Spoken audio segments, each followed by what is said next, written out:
Айде бе, тая обедна почивка в 9 не свърши ли бе?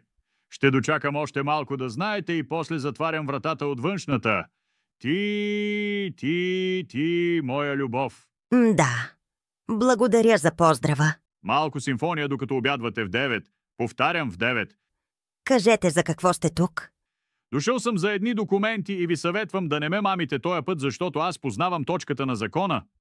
Господине, това е гише за плащане. Плащате и отивате в дирекцията на горният етаж. Пак ли пари ще дерете? И къде го пише това? Ето тук, господине. Мръсници! Ама така е, първо плащаш, после те... Айде не казвам какво. Ех, къде е сега бай Тошо да видиш, то ето и нещо. Плащам в кеш! Плаща се само с банкова карта. С лична става ли картопоклонници такива? Айде бе! Тая врата нещо заяжда. Господине, не съм натиснала копчето за отваряне на вратата.